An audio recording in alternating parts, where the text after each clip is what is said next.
ही ज्ञानोबांची भाषा. म्हणून भगवंताला लावण्य म्हटलेलं. राजस सकुमार मदनाचा पुतळा त्याला लावण्य म्हणतात. ते लावण्य आणि ते लावण्य कळालं पाहिजेत. ज्ञानोबा म्हणतात त्या स्त्रीमध्ये लावण्य आहेत, गुण आहेत, सगळे गुण.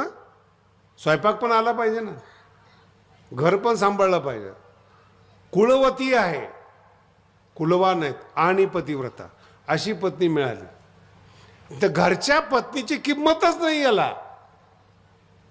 नवी आहे आवडीचे नि भरे ज्ञानोबा म्हणतात. बरं समजण्यासारखा विषय आहे.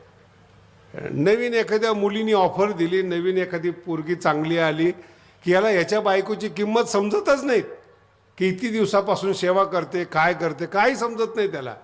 नवी आवडीचे नि भरे कामुक निज वनिता विसरे. स्वतःची पत्नी विसरून जातो आणि नवीच्या मागे लागतो. ज्ञानोबा फार सुंदर सांगतात. अशा माणसाचं जे पतन होतं ना ते पतन होतं. मग कसं झालंय? ज्ञानोबा म्हणतात वीरवृत्ती, गुणवान, कुळवती आहे, पतिव्रता आहे, वीरवृत्ती. पण कृपा आली, सवत आली की कुलवान स्त्री निघून गेली. मराठी कळली ना? ॲडजस्ट करत नाही कुलवान स्त्री. लावण्य, कुलवान आणि पतिव्रता स्त्री ॲडजस्ट करत नाही. सगळे नवऱ्याचे दोष माफ करते, दारुड्याचा संसार उभा करते. पण सवत न आणणारा दारुड्या पाहिजेत. लक्षात आलं? सगळे अपराध माफ होतात पण सवतीला माफी नाही. ज्ञानोबाची ओवीत. आणि जर आणली ना ती निघून जाते. नवी आवडीचे नि भरे कामुक निज वनिता विसरे. मग पाडे विन. ज्ञानोबांचे शब्द पहा. ज्ञानोबा म्हणतात वीरवृत्ती, गुणवान, कुळवती आहे, पतिव्रता आहे, वीरवृत्ती. पण कृपा आली, सवत आली की कुलवान स्त्री निघून गेली. मराठी कळली ना? ॲडजस्ट करत नाही कुलवान स्त्री. लावण्य, कुलवान आणि पतिव्रता स्त्री ॲडजस्ट करत नाही. सगळे नवऱ्याचे दोष माफ करते, दारुड्याचा संसार उभा करते. पण सवत न आणणारा दारुड्या पाहिजेत. लक्षात आलं? सगळे अपराध माफ होतात पण सवतीला माफी नाही. ज्ञानोबाची ओवीत. आणि जर आणली ना ती निघून जाते. नवी आवडीचे नि भरे कामुक निज वनिता विसरे. मग पाडे विन. ज्ञानोबांचे शब्द पहा. भ्रमला जैसा. विनाकारण त्याला भ्रम होतो. का? अरे जे पत्नी एवढी सर्व सुंदर आहे तीच ती स्त्रीकडे आहे, तीच ती स्त्री आहे. दोन्ही स्त्री असताना, गुणवान आणि कुलवान असताना का बाळतोस त्याच्यावर? काय काही लोक म्हणतात काय करायचं आता. ते हिंदीमध्ये एक म्हण आहे, असं कधी कधी संकोच वाटतो काय काही शब्दाचा. पण आता संकोच वाटण्याचं काही कारण नाही आहे. दिल आया गधी पे तो परी क्या चीज आहे. वाटलं वाईट थोडं तर वाटू द्या. आणि हे दिल येणं म्हणजे अर्जुन आहे. जिथं उभं केलं होतं तुला तिथून सुरुवात करायला पाहिजेत. नको ते ओझं घेतलं ना आपला अपमान, इब्रत सगळंच करून घेतलं. युद्ध अर्जुनाच्या जीवावर युद्ध आहे आणि तिथून पलायन करणं किती मोठा अपमान आहे महाराज. आणि हे शक्य नाही. ऐन टायमाला धोका देणं. मराठी किती कळते तुम्हाला मला नाही माहिती. अगोदर सांगा की बुवा आम्ही तुमच्या बरोबर नाहीत, पण निवडणुकीच्या मतदानाच्या दिवशी ग्रुप बदलू नका. पॅनलच्या पॅनल बदलतो दिवसभर याच्या मागे, 7 दिवस याच्या मागे, आणि मतदानाच्या दिवशी मतदान दुसरीकडेच. आणि हा मोजतोय इकडून 50, तिकडून 20, तिकडून 40, आणि सगळं झाल्यानंतर याला 5 मतं पडलेले असतात. गेले कुठून? इब्रतही गेली, पैसा गेला, सगळंच गेलं. काही काही माणसं आहेत आपल्या परिसरामध्ये कायम रूपी त्यांना इच्छा असते कधी ना कधी ते होईना मी आमदार झाल्याशिवाय राहणार. कायम माझ्याकडे नेहमी येतात. आणि आल्यानंतर त्यांचं एक वैशिष्ट्य आहे, ते पैसे ठेवणारच पायावर.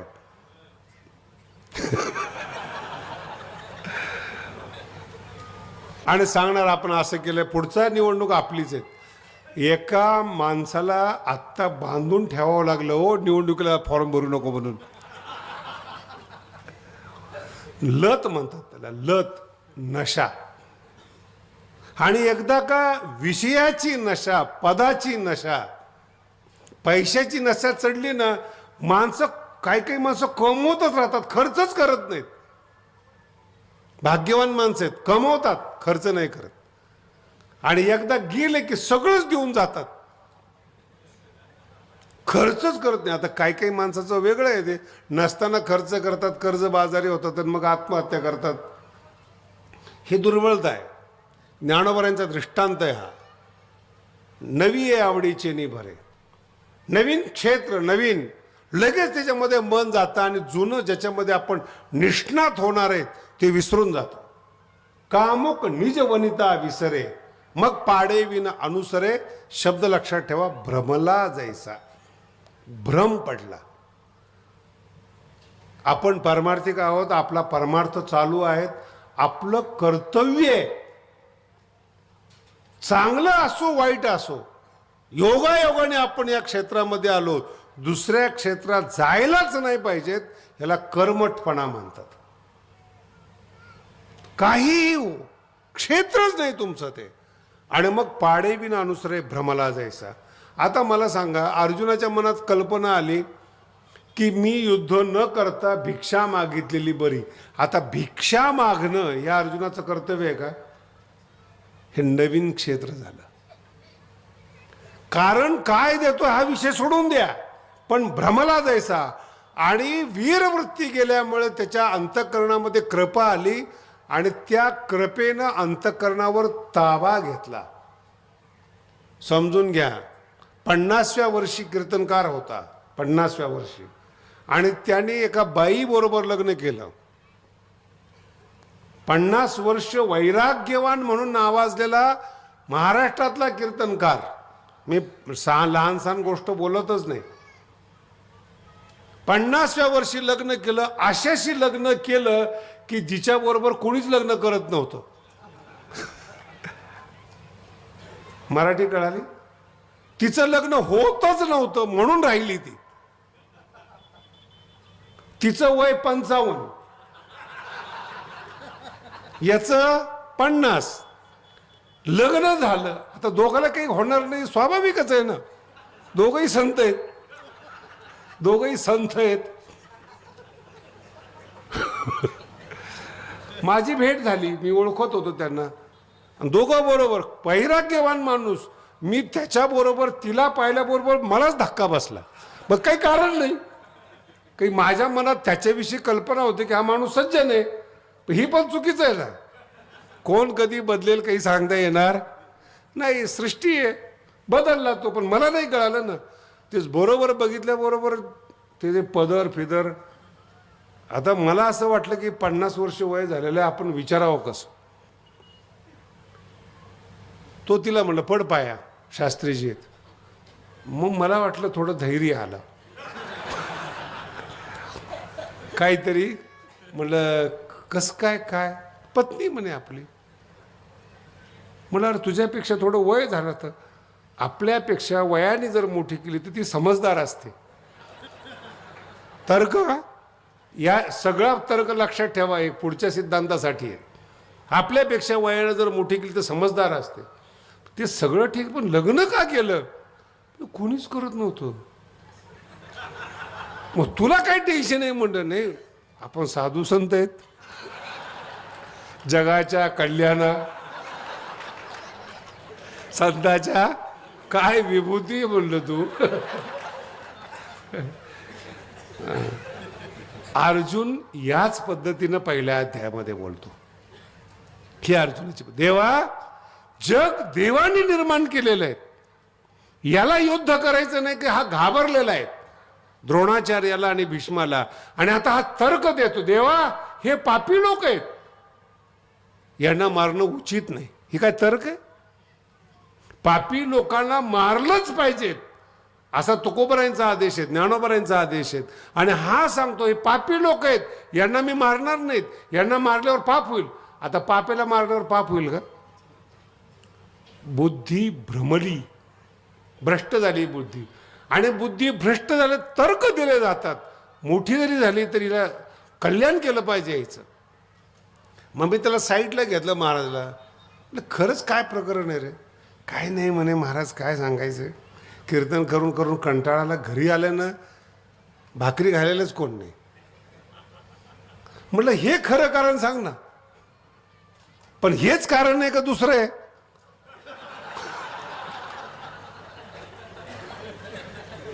नाही म्हणे, काय नाही, आता आवडली म्हणे, हे खरं कारण.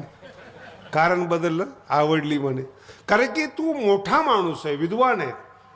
तू कोणाच्याही मठात राहिला असता, कुठेही राहिला असता, तरी लोकांनी तळहाताच्या फोडाप्रमाणे तुला सांभाळला असता. तू हे काय करून बसलास? नाही म्हणे, आता काय झालं गेलं म्हणे, आता काय, आता आपल्या हातात. हे अर्जुन आहेत. हे जी बोलतो ना असं, झालं गेलं आता काय, हे अर्जुनाची स्थिती आहे.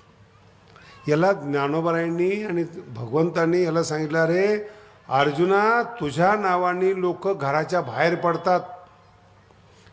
रात्री अपरात्री बाहेर जात असताना अर्जुनाचं नाव घेतलं तर भीती राहत नाहीत. इतका दरारा समाजामध्ये आहे तुझा. तुम्ही बघा आता, अमावस्येच्या दिवशी, पौर्णिमेच्या दिवशी हनुमंताचं नाव घेतात लोक. यूपीमध्ये अंधारात लोक निघाले की हनुमान चालीसा पडतात. हनुमंताचं क्रेडिट आहे ते. अंधारात निघताय, पण हनुमंताचं नाव घेतलं, भूत पिशाच निकट नाही आवे. आता हेच पिशाच असतं, याला याच्याजवळ कोण येणार आहे? पण याला असं भीती वाटते आणि कोमोजतो. हा अर्जुनाची ही अवस्था झाली. भगवंताचं ऐकलं नाही आणि त्याची जी मानसिक अवस्था आहे ती इतकी बिघडली, भगवंताला आपल्या गुरुला शिकवायला लागला. याला म्हणतात उलट होणं. तुम्ही विद्यार्थी आहात, गुरुला शिकवू नका. अर्थात जर असा प्रसंग आला ना की गुरुला सांगावं की ह्या गुरुला अक्कल नाही, तर तुम्ही मूर्ख आहात. न कळणाऱ्याला कसं काय गुरु केलं?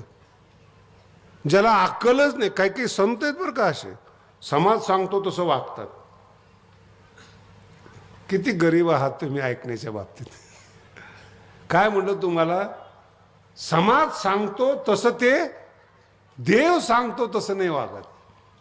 ज्ञानेश्वरी सांगते तसं नाही वागत. समाज शिकवतो, मग समाज ज्याला शिकवतो तो गुरु होईल का? बोला ना. अहो, तुमचं बायको ऐकत नाही, संत ऐकतो. किती भाग्यवान आहे तुम्ही. अभ्यास करून पहा. अर्जुन आपल्या गुरुला शिकवतोय. हत्वैताना तताई नाही, आतताई आहेत. आणि यांना मारलं ना काय होईल माहिती? देवाला सांगतो, कृष्णाला.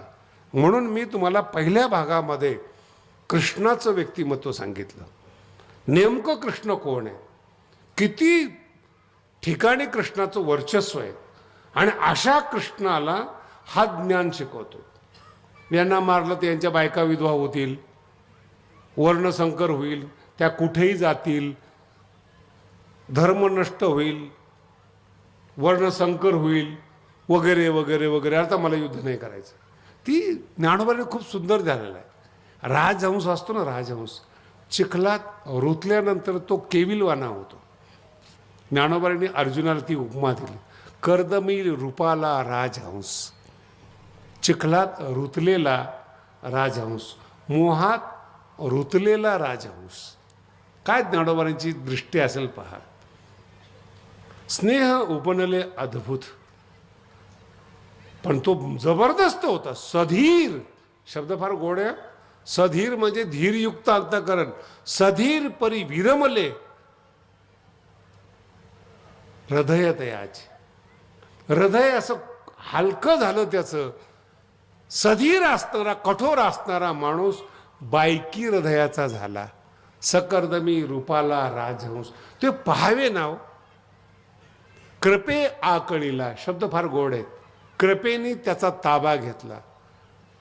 मराठी कळतील? कृपेनी त्याचा. हे शब्द बायांना जास्त कळतात तुमच्यापेक्षा. जर एखादा पुरुष एखाद्या बाईच्या ताब्यात गेला ना, ताब्यात, की दुसरी सांगते त्याला, ते ना तिचं खेळणं येते. ही मराठी चांगली कळते तुम्हाला. नेमकी आमची ज्ञानेश्वरीतली कळत नाही. दुसरी बाई आहे, अदा आहे तिच्यामध्ये, नाटकीयता आहे. हा भाळतो तिच्यावर. ह्याला जर सांगितलं ऐकत नाही, तो आईचं ऐकत नाही, बापाचं तर नाहीच ऐकत पहिल्यापासून. मग तिने सांगल माकड गारुडियाचे जैसे होय, ज्ञानोबारांचा शब्द आहे. माकड गारुडियाचे, तो जसं काठीने नाचवेल तसा नाचतो. तुम्ही बघा ना, शहरातली शिकलेली माणसं ती जसं सांगेल तसंच करतात. आणि ह्यांनी कुठं म्हणायचं की देव आहे का नाही म्हणून? यांनी कसं सांगायचं ज्ञानेश्वरी चांगली का नाही? माकड गारुड, त्यांच्या अंतःकरणावर परस्त्रीनं ताबा घेतलाय, हा शब्द येतो. परस्त्रीनं अंतःकरणावर ताबा घेतल्यामुळे ह्याला काहीच कळत नाही. जे ती सांगेल तेच खरं, ती सांगेल त्याच पद्धतीने. मोठं आहे. मी मागे एक दृष्टांत सांगितलं होतं, पुन्हा आठवण करून देतो. वनवास ज्यावेळेस रामचंद्र प्रभूने स्वीकारला, त्यावेळेस रामचंद्र प्रभू आईच्या दर्शनाला आले. कैकेयीचा शब्द आहे.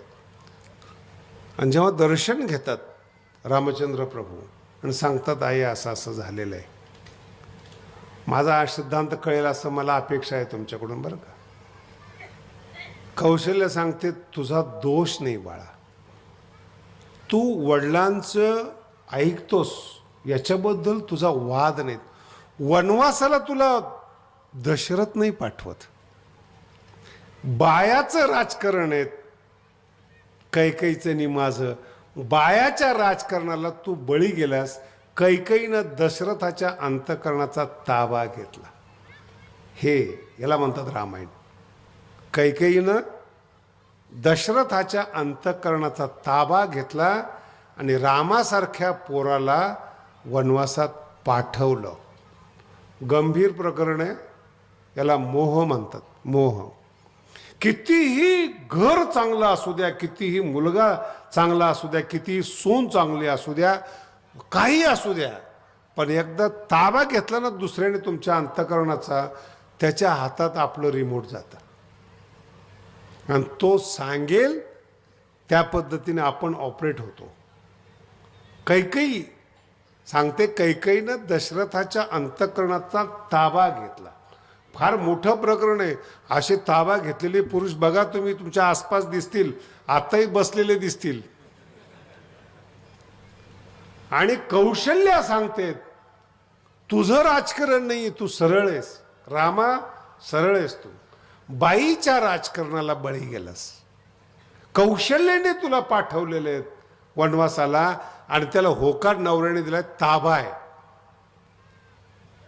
आता ते रामचंद्र प्रभू आहेत, वरच्या लेवलचे भांडणेत, एवढं तरी कळून घ्या ना. ते चाललेत वडिलाचं ऐकून. राजकारण कोणाचंही असू द्या, आपण वडिलांचं ऐकतो म्हणून ते निघालेत. आणि कौशल्य सांगतेत कैकेयीनं ताबा घेतला. आणि एक शब्द फार सुंदर आहे आणि समजण्यासारखा आहे. दुसऱ्या दिवशी राम राजे होणार आहेत. राम राजे होणार आहेत. किमान त्या रात्री का होईना कैकेयीजवळ जायला नव्हतं पाहिजे. रामायण टळलं असतं. कौशल्य सांगते, पण अंतःकरणाचा ताबा गेलेला आहे. त्या माणसाला काळ वेळ इब्रत काहीही सुचत नाहीत. ही अंतःकरणाची अवस्था अर्जुनाची. मोहाने ताबा घेतला, कृपेनं ताबा घेतला, कृपे आकळीला, आणि म्हणून चेहरा सुद्धा तेजहीन झाला. सकर्दमी रूपाला अडकलेला, केविलवाना झालेला राजहंस जातीनं तेजस्वी येतो, पण चिखलात रुतलेला राजहंस. त्या राजबिंड्या व्यक्तीकडे पाहून असं वाटायला लागलं की याच्यावर आपण दया केली पाहिजे, त्याच्यावर पकड केली. आणि मग अशा टायमाला काय होतं, उपदेश दिला जात नाही, दोन शिव्या दिल्या जातात. काय रे पुरुषासारखा पुरुष तू हलकटसारखा वागतोस, बोलतात ना. तसे कृष्णाने दोन शब्द सांगितले. काय रे तू अर्जुना, कोण आहेस तू? तू हा संग्रामी हरजिंतीला, अरे एवढ्या छोट्या गोष्टीला घाबरतोस तू? काय पहिलं युद्ध आहे काय तुझं? शंकराला जिंकलेला आहेस तू. तू हा संग्रामी हरजिंतीला, निवात कवचाचा ठाव पेढीला, पवाडा तुवा केला गंधर्वासी. हे तिन्ही दृष्टांत अलौकिक आहेत. माणसातले नाही ते. संग्रामी हर जिंतीला शंकराला जिंकलेले आहेत. अमानवीय शक्ती आहे. निवात कवच अमानवीय आहेत. ती ताकद तुझ्यामध्ये. निवात कवचाचा ठाव फेडीला पवाडात वा केला गंधर्वासी.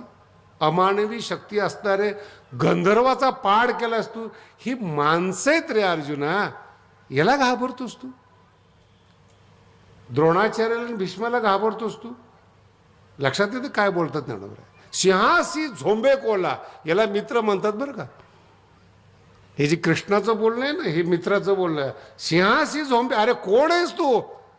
हारलास तर हारलास, पुन्हा एकदा उठ, पुन्हा एकदा व्यापाराला लाग. झाली चोरी तुझ्या घरामध्ये, झालं घर जळालं असेल, नुकसान झालं असेल, पुरुष आहेस तू, ओठ पुन्हा कामाला लाग, याला मित्र म्हणावं. नाही तर या मोठ्या कामाला निघालेला माणूस जमतो.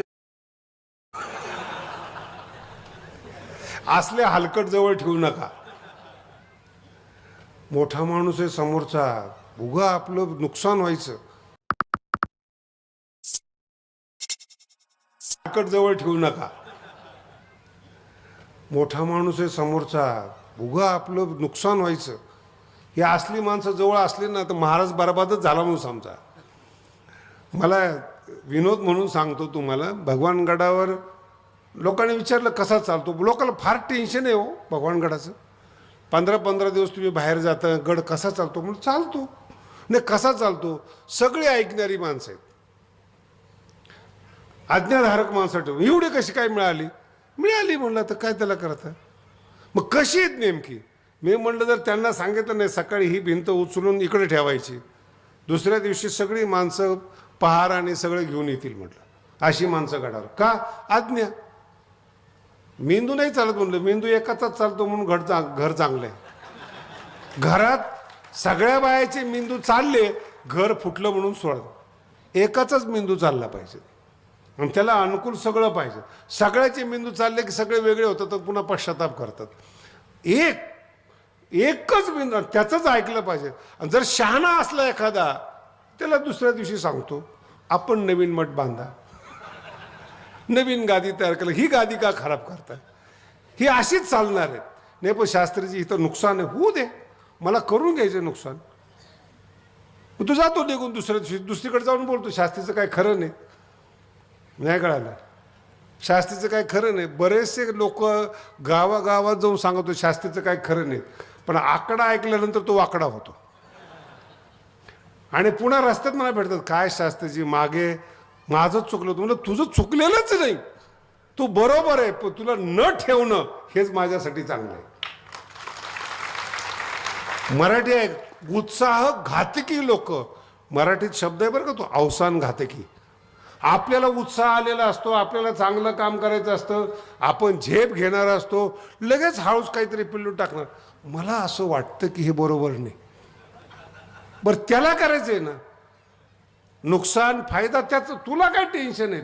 अवसान घातकी लोक नसावेत. आता आपल्या गडाचे नारळ जातात. काही काही गाव खरंच लहान आहेत. 50-50 घराच्या लोकांनी भगवान बाबाचा नारळी सप्ताह केलेले आहेत. याला म्हणतो अवसान. जरी आम्ही कमी असलो तरी आम्ही सप्ताह करणार, हिला अवसान म्हणतात. आणि मोठी मोठी गावं असतात जिल्ह्यासारखं. कधी ऐकलं का तुम्ही बाबा सप्ताह बीडला झालाय? सगळे अवसान घातकी लोक. कोण करणार? आपण पैसा देऊ पण कोण करणार? औरंगाबाद, मुंबई कुठं झालाय नारळी सप्ताह? अवसान घातकी. बुद्धिमान माणसाच्या नादीच लागू नका, ग्रुपनी राहा. आज तर एवढी मोठी कमाल आहे महाराज. मला असं वाटतं 90 वर्षाच्या इतिहासामध्ये पहिल्यांदा पहिल्या दिवशी एवढा समाज जमला असेल. काय मिरवणूक आणि काय तुमचं वैभव आहेत महाराज. खरंच गोगस पारगावला जेवढे धन्यवाद द्यावेत तेवढे थोडेत, पण ऐकत नाहीत कोणाच. म्हणून सफल झालं. करायचंय, पैसा लागत नाही, एकता लागते. माझा मुद्दा समजून घ्या. ग्रुप लागतो, अवसान लागतं. मित्र त्यालाच म्हणावं. अर्ध अवसान आहेत, अर्ध बळ मित्राने दिलं पाहिजे. मार उडी, मी आहे तुझ्या पाठीमागं, नंतर निघून का जायला, पण मारू तर द्या, अवसान ते वाढवू द्या. अवसान वाढवणारा नसेल तर अपमान आहे तो. एक इतका चांगला डॉक्टर शिकलेला ऑपरेशनच करत नव्हता. मी त्याला विचारलं का का करत नाहीत. नाही म्हणे ते कापायला गेलं की हात कापतो. मग एमडी कशाला झालास तू. नाही त्यावेळेस झालो, पण इकडे एकाने मला सांगितलं की तुला श्री ज्ञानदेव ज्ञानेश्वर महाराज की, भगवान बाबा की. ज्ञानेश्वरीचं महत्त्व सांगितल्यानंतर आपण एक पुढचा विषय जो महत्त्वाचा आहे आपल्यासाठी, दोन्ही विषय एकत्र आहेत. ज्ञानेश्वरी म्हणजे काय आणि ज्ञानेश्वरीचा सारांश, त्यात असणारे आनंदाचे सिद्धांत, सगळ्याचं मिश्रण म्हणजे आता आपली भावकथा आहे. हा जो विषय ज्यावेळेस प्रारंभ होतो त्या विषयाचं एक खूप गोड असं वर्णन आहे आणि प्रत्येक ठिकाणी ज्ञानोबांनी सिद्धांत ठेवलेले आहेत. आपल्या डोळ्यापुढे असे एक कल्पनामय चित्र आणा. कुरुक्षेत्र आहे, एका बाजूला कौरव उभे आहेत, एका बाजूला पांडव आहेत, 11 अक्षौणी सेना एका बाजूला आहेत आणि 7 अक्षौणी सेना एका बाजूला आहेत. चांगली लोक नेहमी कमी असतात म्हणून पांडवाच्या बाजूने किती आहेत? 7 आहेत. मतदान झालं नाही त्यावेळेस मी नशीब समजतो, नाही तर दुर्योधन कधीच खुर्चून हटला नसता. 11 अक्षौणी सेना मरण्यासाठी तयार झालेली बरं का. ज्ञानोबरायांनी इतकं सुंदर वर्णन केलं आहे, दुर्योधनाच्या तोंडातून वाक्य घातलेले आहेत की माझ्याकडची जी लोकं आहेत, आत्ताच्या भाषेत माझी जी कार्यकर्ते आहेत, ते जीवाला जीव देणारी आहेत असं म्हणतात आत्ताचे नेते. जीवाला, साऊथमध्ये तर असं आहे महाराज, एखादा नेता मेला तर आत्महत्या करतात लोक अशी. आणि ते दुर्योधनाचं नेमकं तेच वाक्य, मजची लागी प्राणे आराईले असते. माझ्यासाठी प्राण हातावर धरून आलेली माणसं आहेत की जगायचं तर दुर्योधनाबरोबर आणि मरायचं तर दुर्योधनाबरोबर. अशी माणसं दुर्योधनाला मिळालेली होती. आणि ज्ञानोबांचं चित्र फार सुंदर आहे. बोलायचं कसं सुद्धा ज्ञानेश्वरी शिकवते बरं का. कसं बोललं पाहिजे, कसं ऐकू गेलं पाहिजेत, कशाने माणसं वश झाले पाहिजेत. इथे एक प्रसंग असा आहे गीतेमध्ये जिथून ज्ञानेश्वरी सुरुवात होते. म्हणून म्हटलं थोडीशी कल्पना करा म्हणजे तुम्हाला वातावरणाचा लाभ येईल, तुम्हाला ज्ञानोबांचं बोलणं कळेल.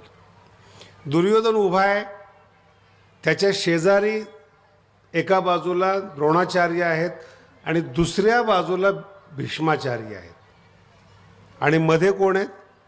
दुर्योधन आहेत.